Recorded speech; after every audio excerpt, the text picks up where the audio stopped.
منبر نور پر جلوہ بار علماء و مشائخ، حاضرین اہل سنت و جماعت، السلام علیکم ورحمۃ اللہ وبرکاتہ۔ الحمدللہ الحنان المنان الذي خلق الانسان وعلمه البيان، والصلاة والسلام على رسوله سید الانس والجان وعلى آلہ واصحابہ ذوی الخیر والإحسان، اما بعد فاعوذ باللہ من الشیطان الرجیم، بسم اللہ الرحمن الرحیم۔ وما ارسلناک الا کافۃ للناس بشیرا ونذیرا، صدق اللہ مولانا العظیم وبلغنا رسوله النبی الامین المتین المختار الکریم، ونحن على ذلك من الشاہدین والشاکرین والحمد للہ رب العالمین۔ بارگاہ رسالت معاب صلی اللہ تعالی علیہ وسلم میں درود پاک کا ہدیہ پیش کریں۔ اللہم صلی علی سیدنا و مولانا محمد معدن الجود والکرم وآلہ واصحابہ الکرام وابنہ الکریم وبارک وسلم صلاة دائمة سرمدا ابدا۔ میں شکر گزار ہوں قبلہ یادگار اسلاف پاسبان مسلک اعلی حضرت شیر شہر جے پور حضرت العلام مفتی عبدالستار صاحب قبلہ ادام اللہ اقبالہ، دیگر علماء، اساتین ملت، مشائخ اہل سنت، آپ سبوں نے مجھے عزت سے نوازا۔ اللہ تعالیٰ دونوں جہاں میں آپ کو عزت عطا فرمائے۔ کافی دیر سے آپ تمامی حضرات انتظار کی گھڑیاں دیکھ رہے ہیں، اور انتظار ہم اہل سنت و جماعت کے لیے ایک عبادت کا درجہ رکھتا ہے۔ کس کا انتظار کر رہے ہیں؟ میلاد کی گھڑی کا انتظار کر رہے ہیں۔ ظاہر سی بات ہے، حضور پاک صلی اللہ تعالیٰ علیہ وسلم کو سننے کے لیے یہ بیٹھے ہیں۔ نہ ہم جیسوں کی کوئی حیثیت ہے، نہ ہمارا کوئی اپنا نام ہے، جو کچھ بھی ہے وہ نام مصطفیٰ کی برکت ہے۔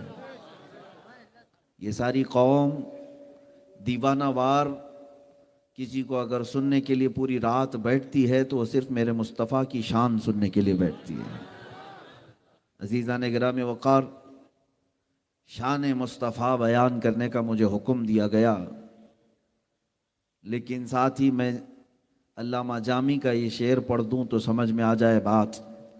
ہزار بار بشویم دہن ز مشک و گلاب، ہنوز نام تو گفتن کمال بے ادبیست۔ علامہ عبد الرحمن جامی ایک بڑے عاشق رسول ہیں، فرماتے ہیں ہزار بار اگر میں اپنے منہ کو گلاب اور مشک سے دھو لوں، اس کے بعد بھی یا رسول اللہ تمہارا نام لینا بھی بے ادبی سمجھتا ہوں۔ شان مصطفیٰ ہم کیا بیان کریں؟ بات در حقیقت یہ ہے کہ جو میرے نبی کی شان بیان کرتا ہے، حقیقت میں وہ اپنی شان بلند کر لیتا ہے۔ رب ذوالجلال اس کی خود شان بلند کرتا ہے۔ رسول پاک کی شان ہم جیسے لوگ کیا بلند کریں، جن کے متعلق خود خدائے قدیر و جبار نے فرمایا وَرَفَعْنَا لَكَ ذِكْرَكَ، اے رسول ہم نے آپ کے ذکر کو بلند کر دیا۔ جس کے ذکر کو اللہ رب العزت نے بلند کیا، پوری مخلوق مل کر کے کیا کرے؟ اب اسی کو امام اہل سنت نے یوں فرمایا، تو گھٹائے سے کسی کے نہ گھٹا ہے نہ گھٹے گا۔ تو گھٹائے سے کسی کے نہ گھٹا ہے نہ گھٹے گا، جب بڑھائے تجھے اللہ تعالیٰ تیرا، مٹ گئے مٹتے ہیں مٹ جائیں گے آدھا تیرے، نہ مٹے گا نہ مٹا ہے نہ مٹے گا کبھی چرچا تیرا، رہے گا یوں ہی ان کا چرچا رہے گا، پڑے خاک ہو جائیں جل جانے والے۔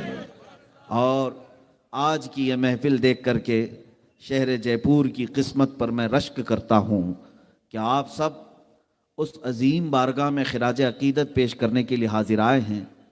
ہم سب کی زبان سے ترجمانی کرتے ہوئے بریلی کے امام نے یوں کہا تھا، خاک ہو جائیں عدو جل کر مگر ہم تو رضا،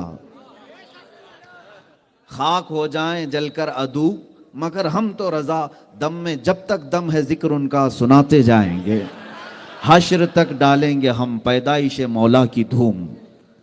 آج کی رات ہی نہیں، کل کی رات ہی نہیں، 12 ربیع الاول تک ہی نہیں، ہم سنی کہتے ہیں حشر تک ڈالیں گے ہم پیدائش مولا کی دھوم، مثل فارس نجد کے قلعے گراتے جائیں گے۔ ہاں، رسول پاک صلی اللہ تعالیٰ علیہ وسلم کا ذکر پاک ہم اس لیے بھی کرتے ہیں کہ اس ذکر پاک سے جو عدو ہے، جو گستاخ ہے، اس کے قلعے مسمار خود بخود ہونے لگ جاتے ہیں۔ ظاہر سی بات ہے، آپ کیا سمجھتے ہیں کہ یہ مجمع جو آج یہاں پر جوش اور ولولے کے ساتھ نعرے لگا رہا ہے، تو یہ صرف ہمارے میدان کو گرم کرنے کے لیے نہیں، بلکہ کئی ایسے ہیں جن کی زمین کھسکانے کے لیے بھی نعرے ہوتے ہیں۔ ہاں، اسی کو تو اقبال نے کہا تھا، کفر دم توڑ دے گا ٹوٹی ہوئی شمشیر کے ساتھ، کفر دم توڑ دے گا ٹوٹی ہوئی شمشیر کے ساتھ، گر تم نکل آ جاؤ نعرہ تکبیر کے ساتھ۔ الحمدللہ رب ذوالجلال نے ہمیں اس قوم کا وارث بنایا ہے، ہم ان صحابہ اور تابعین کے وارث ہیں جن کا نعرہ تھا ٹل نہ سکتے تھے جنگ میں اگر اڑ جاتے تھے، پاؤں شیروں کے بھی میدان سے اکھڑ جاتے تھے، حق سے سرکش ہوا اگر کوئی تو بگڑ جاتے تھے، ارے تیغ کیا چیز ہے ہم توپ سے بھی لڑ جاتے تھے۔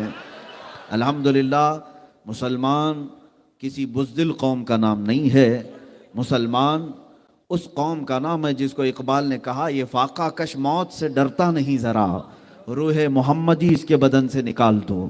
ان کا حال تو یہ ہے کہ الحمدللہ کھانے کے لیے گھر میں روٹی نہیں، پینے کے لیے پانی کی قلت، راجستھان میں ویسے ہی صحرائی زمین میں دور دور تک پانی کی قلت، لیکن اس کے باوجود جب نام مصطفیٰ کی بات آئے تو یہ اپنا کلیجہ چاک کر دیتا ہے، یہ اپنا سینہ پیش کر دیتا ہے، اپنی گردن بارگاہ مصطفیٰ میں قربان کرنے کے لیے ہمہ وقت تیار رہتا ہے۔ تمہارا یہی جذبہ اوروں کو کھا جاتا ہے اور لوگوں کی آنکھوں کو چندھیا کر دیتا ہے۔ عزیزان گرامی، دعا اللہ کی بارگاہ میں ہمیشہ یہی کرنا کہ رب ذوالجلال جب تک سانس باقی رہے ہمیں زندہ جذبات کے ساتھ رکھ، اور مرے ہوئے مردہ لاشوں کے ساتھ ہمیں زندگی عطا نہ کر۔ میرے عزیزو، بات مصطفیٰ کریم صلی اللہ تعالیٰ علیہ وسلم کی شان کی آج میں مختصر انداز میں آپ کے سامنے عرض کروں گا۔ اللہ کے حبیب صلی اللہ تعالیٰ علیہ وسلم کی شان بیان کرنے کے لیے ایک دو نہیں، ہزاروں عاشقوں نے قلم بھی اٹھایا اور اپنی کتابیں بھی لکھی، ہزاروں نے اپنی زبانیں بھی کھولیں اور میرے مصطفیٰ کی شان میں جو کچھ ہوا بیان کرتے رہے، لیکن اخیر میں سب نے یہ کہا، لا یمکن الثناء کما کان حقہ، لا یمکن الثناء کما کان حقہ، بعد از خدا بزرگ توئی قصہ مختصر۔ حافظ شیرازی نے کہا تھا، ان کی صحیح معنوں میں کوئی تعریف کر ہی نہیں سکے گا، کما حق کہو ان کی تعریف کرنا ممکن ہی نہیں۔ ہاں، حاصل کلام یہ ہے، خدا کے بعد اگر کوئی مرتبہ ہے تو یا رسول اللہ وہ آپ کا ہے۔ اور اسی کو بریلی کے امام نے یوں کہا تھا کہ تیرے تو وصف عیب تناہی سے ہیں بری، حیران ہوں میرے شاہ میں کیا کیا کہوں تجھے، لیکن رضا نے ختم سخن اس پہ کر دیا، خالق کا بندہ خلق کا آقا کہوں تجھے۔ عزیزان گرامی اوقات، میں کہتا ہوں یہ ایکو بند کر دیں، صرف سادی آواز رہے، بس ایکو کی ضرورت نہیں ہے۔ اللہ تبارک و تعالی اپنے حبیب پاک صلی اللہ تعالی علیہ وسلم کے متعلق قرآن عظیم میں جو باتیں ارشاد فرمائی، آپ کو پہلی بات میں یہ بتاؤں کہ آج جس انداز سے آپ مجھے پہچان رہے ہیں کہ گستاخ رسول کے خلاف کھڑا ہوا، آواز بلند کی، میرے عزیزو یہ میرا اپنا ہی حصہ نہیں، یہ کروڑوں مسلمانوں کے جذبات ہیں، ہر ایک سنی مسلمان کے دل کا درد ہے۔ رسول پاک صلی اللہ تعالیٰ علیہ وسلم کی بارگاہ میں جب جب گستاخیاں ہوئیں ان کے زمانے میں، تو صحابہ نے جواب تو دیا ہی ہے، تابعین نے جواب تو دیا ہی ہے، لیکن سب سے بڑی بات میں آپ کو بتاؤں، اگر رسول پاک صلی اللہ تعالیٰ علیہ وسلم کی شان میں کوئی توہین کرتا تو سب سے پہلے جواب خود رب ذوالجلال عطا فرماتا۔ تو ناموس رسالت کا دفاع کرنا یہ سنت الہی ہے، اللہ رب العزت کا قانون ہے۔ آپ کو مثالیں میں بتاؤں، ایک مرتبہ میرے آقا صلی اللہ تعالیٰ علیہ وسلم نے مکہ مکرمہ میں سارے لوگوں کو جمع کیا، اور اس میں سارے کفار و مشرکین بھی تھے، دعوت پیش کی اسلام کی، اور فرمایا کہ میں آخری نبی ہوں اللہ کا۔ جب پیغام حق پہنچا تو اس مجمع میں ایک ظالم کافر ابو لہب اٹھ کر کے کہتا ہے تبن لک یا محمد۔ تبن کا مطلب یہ بددعا کے طور پر اور گالی کے طور پر استعمال کرنے والا لفظ، اور اس نے یہ کہا محمد تیرے ہاتھ برباد ہو جائیں معاذ اللہ رب العالمین، یا اس طرح کا جملہ اس نے توہین کا کہا۔ الہذا جماعت، کیا تو نے اس کام کے لیے ہمیں جمع کیا؟ یہاں پر لفظ کو آپ توجہ دیں، اس نے کیا کہا تھا؟ تبن، برا ہو تمہارا، خرابی ہو تمہاری، اس طرح کا جملہ کہا۔ حضور پاک صلی اللہ علیہ وسلم کے آپ کے دل اقدس پر ملال ہوا، کبیدہ خاطر ہوئے۔ میرے عزیزو، یہ پہلی مرتبہ کسی نے حضور کی شان میں توہین کی تھی، 40 سالہ زندگی میں کبھی کسی نے انگلی تک نہیں اٹھائی، لیکن حق بات کا اعلان جس وقت میرے آقا نے فرمایا، سب سے پہلے آپ کو ابو لہب ظالم نے گالی دی یا برا کہا، حضور اکرم صلی اللہ تعالیٰ علیہ وسلم تشریف لائے۔ لیکن میرے عزیزو جانتے ہیں، حضور اکرم صلی اللہ علیہ وسلم کا دل غمگین ہو تو سارے لوگوں کے ذریعے سے نہیں، بلکہ رحمان خود آیت اتارتا ہے، اور قرآن میں ارشاد فرماتا ہے تبت یدا ابی لہب وتب ما اغنا عنہ مالہ وما کسب۔ پوری سورہ ابو لہب کی مذمت میں نازل ہوئی۔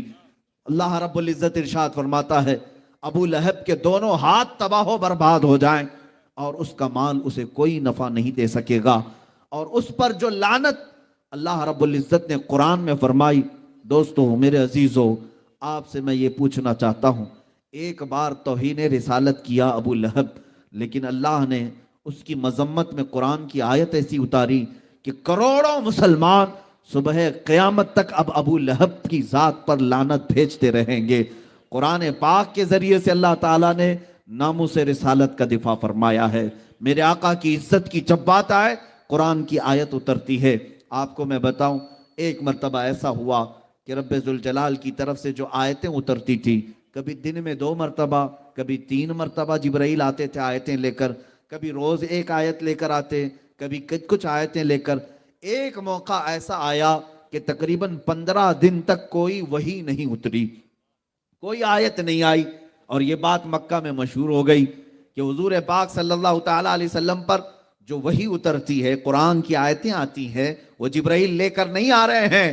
اب مذاق اڑانے والوں کا ایک ٹولہ جمع ہوا، مشرکین کفار کا ایک ٹولہ، یہ بکواس کرنا شروع کیا، وَدَّعَ رَبُّ مُحَمَّدٍ مُحَمَّدًا، وَدَّعَ رَبُّ مُحَمَّدٍ مُحَمَّدًا، جس کا مطلب یہ ہوتا ہے محمد کے رب نے محمد کو اب چھوڑ دیا ہے، محمد کے رب نے اب محمد کو چھوڑ دیا۔ یہ جب باتیں گردش کرنے لگی، میرے آقا صلی اللہ تعالیٰ علیہ وسلم کی سماعت سے بھی یہ باتیں ٹکرائی۔ لوگوں نے کہا کفار و مشرکین کا ایک ٹولہ یوں کہہ رہا ہے آپ کا رب آپ کو چھوڑ دیا، اب آیتیں نہیں آتی ہیں، اب وہی نہیں اترتی ہے۔ رسول پاک صلی اللہ تعالیٰ علیہ وسلم کیا غمگین ہی ہوئے تھے، ابھی اپنی آنکھیں نیچے ہی کیے تھے کہ جبرائیل پوری سورہ لے کر نازل ہوئے، اور آیتیں کیا تھی سنو میرے عزیزو، وَالضُّحَىٰ وَاللَّيْلِ إِذَا سَجَىٰ مَا وَدَّعَكَ رَبُّكَ وَمَا قَلَىٰ وَلَلْآخِرَةُ خَيْرٌ لَكَ مِنَ الْأُولَىٰ۔ آیتیں آپ کو پوری پڑھنے سے پہلے میں مختصر یہ بتا دوں، اب رب تبارک و تعالیٰ حضور کی تعریف میں پوری سورت نازل کرتا ہے۔ ارشاد فرمایا جاتا ہے آپ کے چہرے والضحیٰ کی قسم، آپ کے چمکنے والے چہرے کی قسم، آپ کی چمکتی ہوئی کالی زلفوں کی قسم، ما ودعک ربک وما قلا، آپ کے رب نے نہ آپ کو چھوڑا ہے اور نہ کچھ کم کیا ہے۔ وَلَلْآخِرَةُ خَيْرٌ لَكَ مِنَ الْأُولَىٰ، اے محبوب آپ کی ہر آنے والی گھڑی پچھلی گھڑی سے کئی درجے بہتر ہے۔ پوری سورہ اللہ نے نازل فرمائی۔ مشرکین نے جب بھی بھونکنا شروع کیا میرے آقا کی شان میں، دفاع کے لیے آیتیں نازل ہوئی ہیں، رب ذوالجلال کی طرف سے بات آئی ہے۔ میرے عزیزو یہی تو شان مصطفیٰ ہے، ہم اور آپ کیا دفاع کر سکتے ہیں؟ قرآن میں خود رب ذوالجلال نے میرے نبی کی عزت کا دفاع کیا ہے۔ اور آگے میں آپ کو بتاؤں، اتنی نہیں کئی آیتیں آپ کو بتاؤں۔ حضور پاک صلی اللہ تعالیٰ علیہ وسلم کی بارگاہ میں لوگ جب سوال کرنے آتے اور ایسے ایسے سوال کرتے کہ حضور اکرم صلی اللہ تعالیٰ علیہ وسلم کو اس طرح کے سوالات کیے جاتے جو عام انسان کے لیے نہ ہوں، اور معاذ اللہ رب العالمین خدائی کے درجے پر پہنچانے کی باتیں کی جاتی، تب اللہ تبارک و تعالیٰ نے حضور صلی اللہ تعالیٰ علیہ وسلم سے ارشاد فرمایا قل انما انا بشر مثلکم، اے محبوب ان سے کہہ دینا میں تمہاری طرح بشر ہوں، مگر یہ کہ مجھے اللہ کی طرف سے وحی آتی ہے۔ عزیزان گرامی وقار، اب بات یہاں بھی آتی ہے حضور پاک صلی اللہ تعالیٰ علیہ وسلم کی اولاد امجاد۔ ہر مسلمان کو یہ بات معلوم ہونی چاہیے میرے آقا کی اولاد کتنی تھی، ان کی ازواج مطہرات کتنی تھی، حضور نے کتنی شادیاں فرمائی، صحابہ کی تعداد کیا تھی، عشرہ مبشرہ کتنے تھے، کون تھے، یہ سب باتیں ہر مسلمان کو معلوم ہو، اس لیے کہ وہ اگر اپنے نبی کی سیرت نہیں جانتا تو پھر کس کی سیرت جانے گا؟ کون ہے جو تمہارا آئیڈیل ہے، کون ہے تمہارا نمونہ عمل؟ میرے آقا صلی اللہ تعالیٰ علیہ وسلم کے 3 بیٹے ہوئے اور 4 بیٹیاں ہوئی۔ بیٹوں میں تینوں بیٹے ابتدائی زندگی میں انتقال فرما گئے، یہاں تک کہ 6 مہینے سے زیادہ کوئی بھی بیٹے آپ کے باحیات نہ رہے۔ حضرت عبداللہ، حضرت قاسم، حضرت ابراہیم، اخیر میں حضرت ابراہیم کا انتقال ہوا جب ان کی عمر 6 مہینے سے بھی کم کی تھی۔ اب میرے آقا صلی اللہ علیہ وسلم کے بیٹوں میں کوئی باحیات نہ رہے، بیٹیاں زندہ رہیں، حضرت زینب، حضرت رقیہ، حضرت ام کلثوم اور سیدہ کائنات سیدہ فاطمہ الزہرا رضوان اللہ علیہن اجمعین، یہ چاروں بیٹیاں باحیات تھیں۔ اب سنیے، جب حضور کے 3 بیٹوں کا انتقال ہوا، جاہلانہ رسم و رواج اگر ہمارے ہاں پنپ رہی ہے تو وہ بھی سمجھ لیں۔ بعض لوگ یہ سمجھتے ہیں کہ بیٹا نہ ہو تو نسل کیسے چلے گی، بیٹا نہ ہو تو وراثت کیسے تقسیم ہوگی، وارث کون بنے گا؟ یہ جہالت کی باتیں چھوڑ دو، یہی مکہ کے کافروں نے باتیں بنائی۔ اور سب سے بڑی بات، ابو لہب نے آ کر کے یہ کہا کہ محمد اقطع ہے، ابتر ہے۔ ابتر کا مطلب ہوا جس کی نسل کٹ گئی، جس کی نسل ختم ہو گئی۔ ابتر لفظ، اقطع لفظ، اس نے کہا حضور اکرم صلی اللہ تعالیٰ علیہ وسلم کو برا بھلا کہنے کے لیے، توہین رسالت کے لیے یہ جملہ استعمال کیا کہ اب بیٹے تو سب ختم ہو گئے، اب کوئی بیٹا نہیں، نسل کہاں سے چلے گی، نسل کٹ گئی ہے۔ رسول پاک صلی اللہ تعالیٰ علیہ وسلم کو جب کوئی ظالم اس طرح کی طعن و تشنیع کرتا ہے، اگر میرے آقا صلی اللہ علیہ وسلم کبیدہ خاطر ہوئے تو رب ذوالجلال نے آپ کو کبھی بھی ملول نہیں چھوڑا، اور نہ ہی رب ذوالجلال نے آپ کو کبیدہ خاطر اور غمگین چھوڑا، بلکہ آپ کے دل کی تسلی کے لیے رب ذوالجلال نے ایک سے ایک انعامات کی بارشیں فرمائی۔ اللہ تعالیٰ نے فوراً پوری سورہ اتاری۔ اے محبوب صلی اللہ تعالیٰ علیہ وسلم، یہ ظالم آپ کو کہہ رہے ہیں نسل کٹی ہے، آپ اقطع ہیں، ابتر ہیں، اللہ تعالیٰ نے فرمایا انا اعطیناک الکوثر فصل لربک وانحر ان شانئک هو الابتر۔ اے محبوب، ہم نے تو آپ کو کوثر عطا کیا ہے، ہم نے آپ کو کوثر عطا کیا ہے، آپ اپنے رب کی عبادت کریں، قربانی کریں۔ آپ کی نسل کٹی نہیں، آپ کے دشمن کی نسل کٹی ہوئی ہے، یہ رب ذوالجلال کی طرف سے اعلان ہوا ان شانئک، اے محبوب بے شک آپ کا دشمن کٹی ہوئی نسل کا ہے۔ پتہ یہ چلا گستاخان رسول کے خلاف جواب دینا اور انہیں بات کرنا یہ سنت الہیہ ہے، یہ رب ذوالجلال کا قانون ہے۔ اللہ نے جو فرما دیا وہ حق ہے۔ اب سنیے، میرے مصطفیٰ کریم صلی اللہ علیہ وسلم کو گالی دینے والا، گستاخی کرنے والا، جس نے کہا تھا نسل کٹی ہوئی، ڈھونڈ کر کے نکالو پوری دنیا بھر میں ابو لہب کی اولاد کہاں ہے، ابو لہب کے بیٹے کہاں رہتے ہیں، اس کی وراثت کن میں تقسیم ہوئی، آپ ڈھونڈ کر کے نکالیں گے، کہیں آپ کو پتہ نہیں چلے گا اس کی اولاد کیا، اس کے پوتے پوتے اور نواسوں تک بھی اولاد نسل نہیں چل سکی، اولاد ہی ختم ہو گئی اور اس کا نام و نشان بھی مٹ گیا۔ ابو لہب کی جو موت ہوئی اس حالت میں ہوئی کہ اس کو سخت ترین بیماری لاحق ہوئی، یہاں تک کہ اس کو ایک گڑھے میں ڈال کر کے اس کے ہی بچوں نے پتھر اس پر ڈالے تھے، اتنے پتھر مارے گئے تھے کہ اس کا جسم پورا پتھروں سے لہولہان تھا، وہ خود مٹا، اس کی اولاد نہیں رہی۔ لیکن آؤ، میرے رب ذوالجلال نے میرے مصطفیٰ کی جو شان بیان کی، انا اعطیناک الکوثر، اس آیت کی تفسیر کے اعتبار سے آج ہندوستان نہیں، جے پور راجستھان نہیں، بلکہ دنیا کے کسی بھی کونے میں جاؤ رسول اللہ کی آل و اولاد کی خوشبو تمہیں ضرور نظر آئے گی. ہر جگہ سادات موجود ہیں, سید حضرات موجود ہیں. یہ کس کی نسل ہے؟ یہ فاطمۃ الزہرا کی نسل آج پوری دنیا میں ہے, جن کو میرے آقا صلی اللہ علیہ وسلم نے اپنی اولاد فرمایا ہے. عزیزان گرامی, حضور کو کہنے والے کہ نسل کٹی ہے, وہ خود کٹ گئے, مگر میرے مصطفیٰ کی نسل آج پوری دنیا میں جس طرح محفوظ ہے, کائنات میں کسی کی نسل اس طرح سے محفوظ نہیں.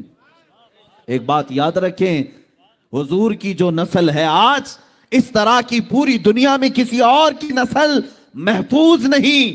سادات کے شجرے محفوظ ہیں, ان کے نسب محفوظ ہیں, اور ان کی آل و اولاد, ان کے خاندان, ان کے تمام حسب و نسب آج بھی محفوظ ہیں. جاؤ سادات کی خانقاہوں میں, وہ سارے شجرے اور تاریخ لے کر بیٹھے ہیں. میرے عزیزوں, اسی کو تو کہا گیا حضور پاک صلی اللہ تعالی علیہ وسلم کی اولاد آج پوری کائنات میں ہے, اور یہی شان مصطفیٰ ہے جس کو اعلیٰ حضرت نے یوں کہا تھا, تیری نسل پاک میں ہے بچہ بچہ نور کا, تو ہے عین نور تیرا سب گھرانہ نور کا. عزیزان گرامی, یہ شان مصطفیٰ ہے. جب کبھی کسی نے حضور کی ذات پر انگلی اٹھائی تو جواب کہاں سے آیا؟ خود خدائے قدیر و جبار کی طرف سے آیا. اللہ نے کبھی سورہ والضحیٰ اتاری, کبھی سورہ لہب اتاری, کبھی سورہ کوثر اتاری. اب کوثر کا معنی میں بیان کر کے حضور کی شان پاک کے چند آپ کے سامنے جھلکیاں رکھ دوں. کوثر کیا چیز ہے؟ کوثر کس کو کہتے ہیں؟ بعض لوگ یہی سمجھتے ہیں کوثر ایک نام ہے یا پھر حوض کوثر ہے. کوثر کی ہزاروں تعریفیں ہوئی, اور اس کی کئی تفاسیر ہیں, کئی اس کے مفہومات بھی مفسرین نے بیان کی, لیکن جو حقیقت زیادہ راجح ہے وہ میں بتاتا ہوں. کوثر عربی کا لفظ ہے, اور عربی میں بلاغت ایک چیز ہے, یہ سارے لوگوں کے سمجھ میں نہیں آتی. عربی ایک ایسا لٹریچر ہے کہ ایک ایک لفظ آتا ہے 70 معنوں کے لیے. کبھی کبھار ایک ایک ایسے ورڈ ہیں جو 1000 معنی کے لیے استعمال کیے جاتے ہیں, اور عربی میں وسعت بہت ہے, ایک لفظ بول کر کئی معنی مراد لیے جا سکتے ہیں. اب کوثر کیا چیز ہے؟ اب میں آپ کو بتاتا ہوں. عربی میں ایک لفظ ہے کثیر. کثیر زیادہ کو کہتے ہیں. قلیل کا اپوزٹ کیا ہے؟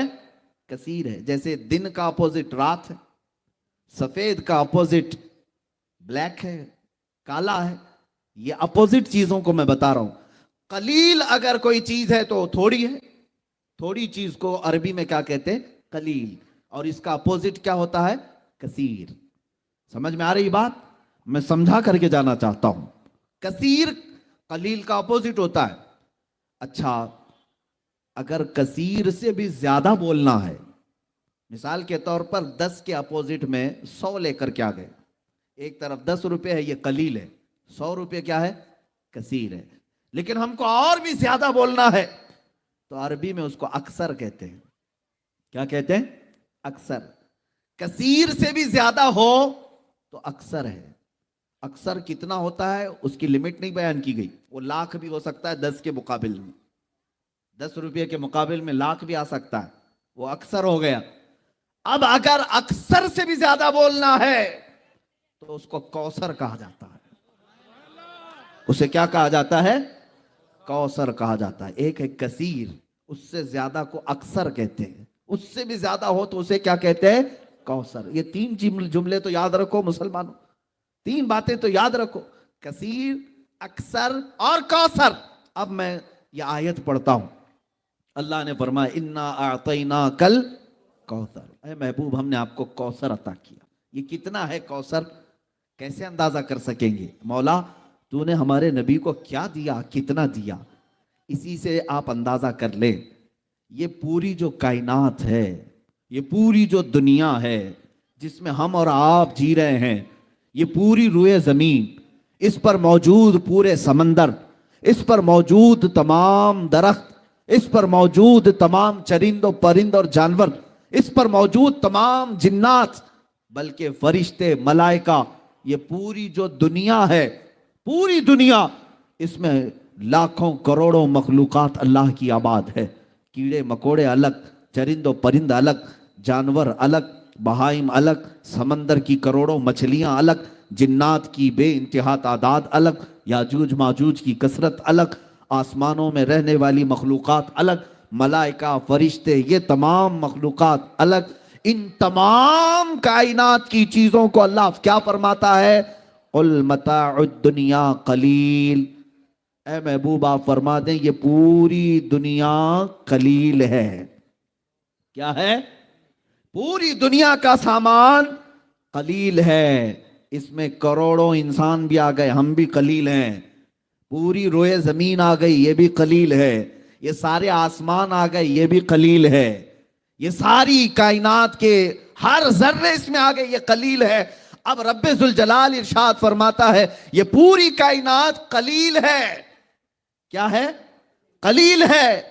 اور اس کائنات سے اگر کچھ زیادہ ہونا چاہیے تھا تو وہ کثیر ہے، اور کثیر سے بھی زیادہ چاہیے تھا تو اکثر ہے، اور اکثر سے بھی زیادہ چاہیے تھا تو وہ کوثر ہے۔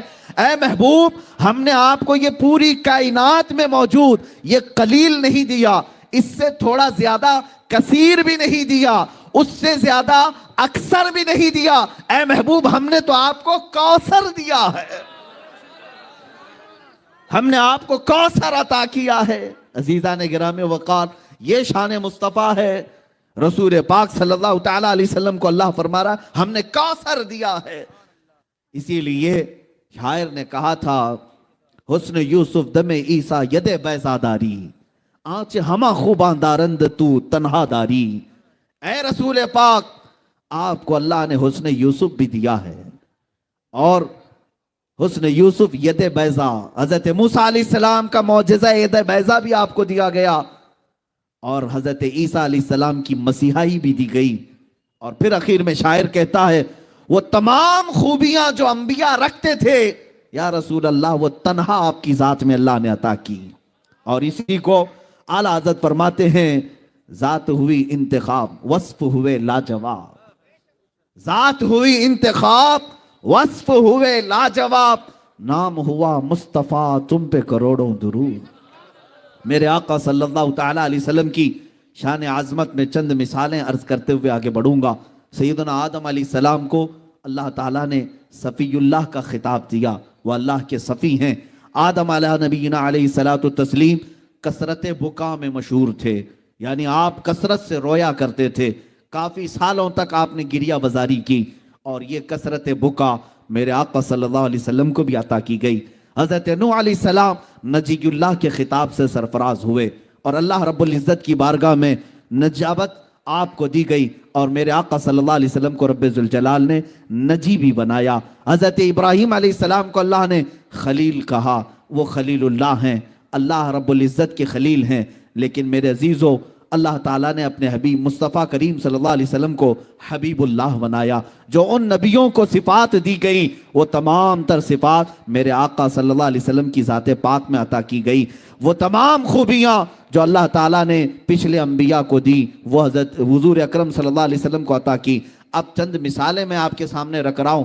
ایک ہے موسیٰ علیہ نبینا علیہ الصلاۃ والتسلیم، ان کے واقعات اکثر سنائے جاتے ہیں اور سنتے بھی ہیں آپ۔ سیدنا موسیٰ کلیم اللہ علیہ الصلاۃ والتسلیم کی ایک بات میں عرض کرتا ہوں، آپ کوہ طور پر جاتے ہیں اور عرض کرتے ہیں اے رب ذوالجلال میں تیرا دیدار کرنا چاہتا ہوں، میں تجھے کھلے آنکھوں دیکھنا چاہتا ہوں۔ قرآن پاک میں ہے ربی ارینی، اے اللہ تو مجھے اپنا دیدار کرا دے، اور اللہ کی طرف سے جواب آتا ہے لن ترانی، اے موسیٰ تو ہرگز مجھے نہیں دیکھ سکے گا۔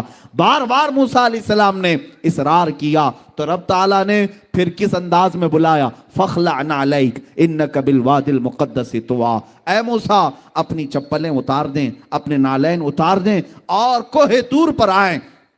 کوہ طور مصر کی وادی سینا میں موجود ایک پہاڑی کا نام ہے۔ سیدنا موسیٰ علیہ السلام جب طور پر چڑھتے ہیں وہاں پر حکم کیا ہوتا ہے، قریب موجود ایک دوسری پہاڑی پر ایک درخت ہے، اس درخت پر آپ دیکھتے رہیں۔ حضرت موسیٰ علیہ السلام اس درخت پر دیکھتے رہے، رب تعالیٰ نے اپنی ذات مبارکہ کی تجلیات میں سے سوئی کے ناکے سے بھی کم ہلکی تجلی اس درخت پر نازل فرمائی، اور روایات یہ بتاتی ہیں فلما تجلی ربہ، اللہ تعالیٰ نے جب اس پہاڑ پر اپنی تجلی کا اظہار فرمایا، حضرت موسیٰ علیہ السلام غش کھا کر کے گر گئے. سیدنا موسیٰ علیہ السلام غش کھا کر کے گر گئے اور پورا پہاڑ جل کر کے راکھ ہوا. آج بھی وہ پہاڑ جلا ہوا موجود ہے، ہم نے دیکھا ہے. اور اس درخت کا سایہ ہر پتھر پر پڑ گیا، پتھر کو 100 ٹکڑے کریں تب بھی اس درخت کا سایہ اس پتھر پر آج بھی نظر آتا ہے. یہ تھا سوئی کے ناکے کے برابر ہلکی تجلی جو رب ذوالجلال نے کوہ طور پر نازل فرمائی. ایک طرف موسیٰ علیہ السلام کو بلایا گیا، آپ نالین اتار کر کے آئیں، اور پھر بہت ہلکی تجلی دکھائی گئی. اتنا ہی دیکھا، اور حضرت موسیٰ علیہ السلام کھلے آنکھوں سے نہیں دیکھے، ابھی پلک جھپکتے ہوئے ہی آپ نے دیکھا تھا، اور حالت یہ ہو گئی. اب سنیے، واپس موسیٰ علیہ السلام روئے زمین پر تشریف لاتے ہیں. جب آپ اپنی قوم کے پاس آتے ہیں، فرمایا گیا اگر کوئی آنکھوں میں آنکھیں ڈال کر موسیٰ علیہ السلام کو دیکھ لیتا تو اس کی آنکھیں چلی جاتی تھی. آنکھوں میں اتنا نور تھا، اتنا جلال تھا. اور فرماتے ہیں موسیٰ علیہ السلام کی نگاہوں کی تاثیر اور دور بینی کا عالم یہ تھا کہ نہایت ہی سخت ترین رات، کالے اندھیرے کے اندر حضرت موسیٰ علیہ السلام 3 میل دور، یعنی تقریباً 4.5 کلومیٹر دور، اگر رات کے وقت کسی کالے پتھر پر کالی چیونٹی رینگ رہی ہو، موسیٰ علیہ السلام اسے آسانی سے دیکھ لیا کرتے تھے. سیدنا موسیٰ علیہ السلام 3 میل دور رات کے وقت پتھر پر رینگنے والی کالی چونٹی کو دیکھ لیا کرتے تھے. یہ کس بات کا کمال تھا؟ کوہ طور پر جو ہلکی سی تجلی آپ نے دیکھی تھی، یہ شان موسیٰ ہے. اب آؤ 26 رجب کی وہ تاریخ یاد کرو جب شب معراج ہوتی ہے. میرے آقا صلی اللہ تعالیٰ علیہ وسلم کو آسمانوں پر بلایا جاتا ہے. کس شان سے؟ جبرائیل کو اتارا گیا اور حکم دیا گیا، اے جبرائیل جاؤ اپنی پیشانی کو مصطفیٰ کے تلووں سے لگاؤ. اور ان کی پیشانی کی ٹھنڈک پا کر میرے آقا صلی اللہ علیہ وسلم بیدار ہوئے، اور پھر کہا گیا یا رسول اللہ آسمانوں پر آپ کو بلایا جا رہا ہے اور رب ذوالجلال آپ کو اپنے قرب کی منزلیں عطا کرتا ہے. حضرت جبرائیل کے ساتھ میرے مصطفیٰ کی شان سے گئے، اس طرح سے نہیں کہ آپ کو چپل اتارنے کا حکم آیا ہو، آپ سے کہا گیا ہو کہ نالین اتاریں، بلکہ یوں حکم ہوا کہ آپ کے لیے براق سواری بھی بھیجی گئی اور پھر اس پر بٹھایا بھی گیا، اور مصطفیٰ کریم صلی اللہ علیہ وسلم کو حرم کعبہ میں پہلے لے جایا گیا، زمزم سے آپ کے سینے مبارکہ کو دھویا گیا، اس کے بعد بیت المقدس کی سرزمین پر لایا گیا. میرے آقا صلی اللہ علیہ وسلم وہاں موجود تھے. تو جس وقت میرے آقا تشریف لائے 1,24,000 کم و بیش انبیاء وہاں صفوں میں موجود تھے. سب نے میرے آقا کا استقبال کیا. رسول پاک صلی اللہ تعالیٰ علیہ وسلم سیدھے مصلی امامت پر تشریف لے گئے اور انبیاء کرام کو نماز پڑھائی، امامت فرمائی. وہ جو نماز تھی وہ اللہ بہتر جانے. میرے عزیزو، نماز کے بعد ہر نبی نے آپ کی شان میں قصیدہ پڑھا، میرے آقا کی تعریف بیان کی، اور یہاں ہونے کے بعد آسمانوں کا سفر کیا، 7 آسمان دیکھے، سدرۃ المنتہا پہنچے، عرش و کرسی، لوح و قلم، جنت و دوزخ سب کے نظارے کیے. اور اس کے بعد وہ مقام بھی آیا جہاں جبرائیل بھی آگے جانے سے منع کرنے لگے، اب میرا مقام نہیں ہے، آپ جائیں میرے مصطفیٰ. میرے آقا صلی اللہ علیہ وسلم لا مکان کا بھی سفر طے کرتے ہوئے رب ذوالجلال کی بارگاہ میں اتنا قریب ہوئے کہ قرآن کہتا ہے فَكَانَ قَابَ قَوْسَيْنِ أَوْ أَدْنَىٰ، 2 تیروں سے بھی کم کا فاصلہ رہ گیا تھا، 2 ہاتھ سے بھی کم کا فاصلہ رہ گیا تھا رب ذوالجلال کی بارگاہ میں. میرے آقا صلی اللہ علیہ وسلم جب تشریف لے گئے، پوچھو رسول پاک نے کس شان سے دیکھا؟ اپنے ماتھے کی آنکھوں سے رسول پاک صلی اللہ علیہ وسلم نے نعرہ تکبیر، میرے آقا صلی اللہ تعالیٰ علیہ وسلم نے رب ذوالجلال کی بارگاہ کو حاضری دی اور ذات الہی کو دیکھا. اس انداز سے دیکھا کہ قرآن کہتا ما زاغ البصر وما طغى، نہ آپ کی پلک جھپکی،